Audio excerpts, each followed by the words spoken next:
So today I want to talk about judgment because judgment is one of the big barriers that can get in the way of our bliss. And that's one that I've been working on for my whole life.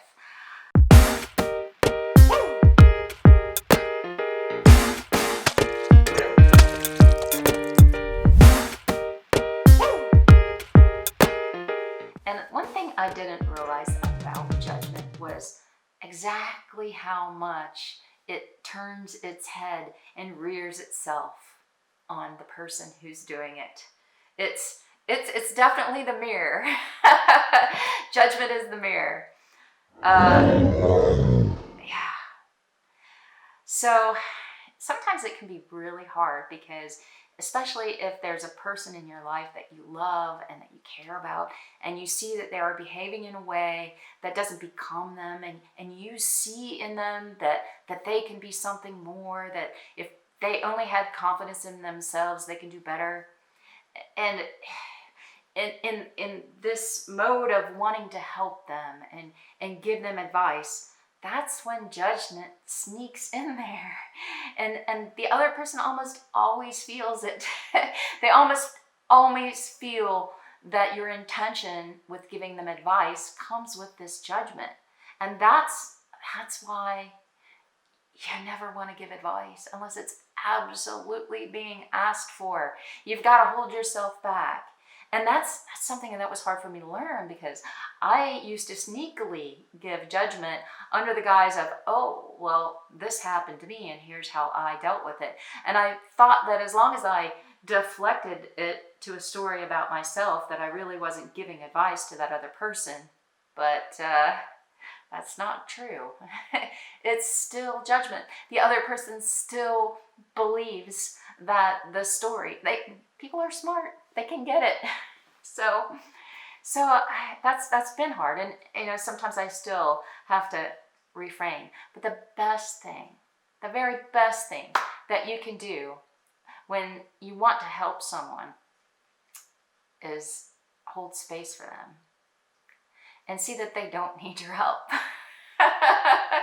Really, just hold space and allow them to say whatever it is they need to say.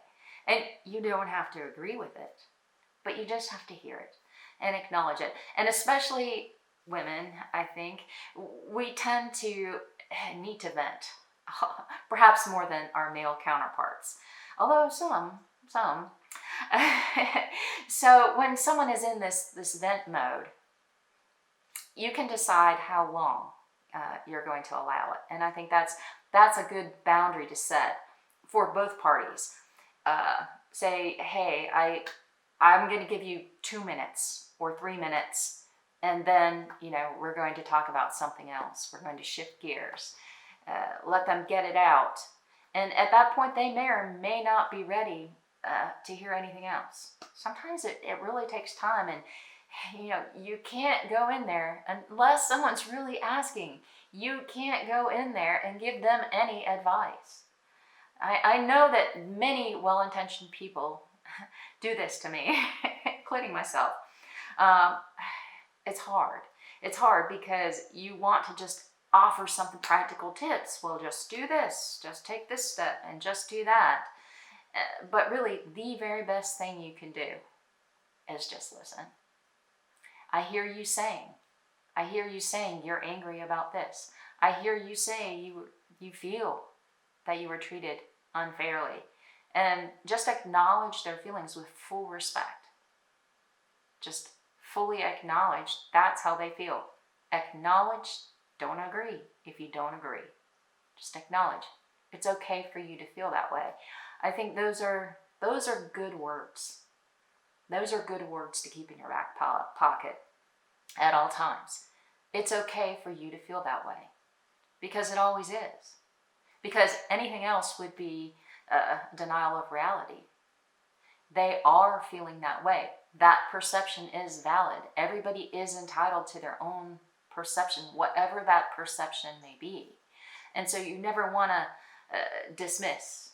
That's been a huge hot button for me, is when I feel dismissed.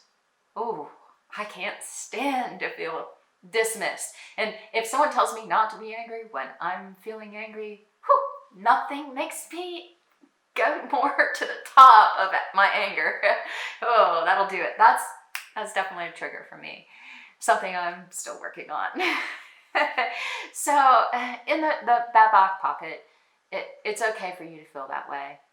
Okay, and our 3 minutes for venting are up now, so let's just take a break. Let's chill and have some ice cream, or let's chill and have a cup of tea, or watch Netflix or glass of wine. Let's shift gears. And it's nice to have these comforting go-to things in our world, isn't it? Things like your cat, your dog, whatever animal.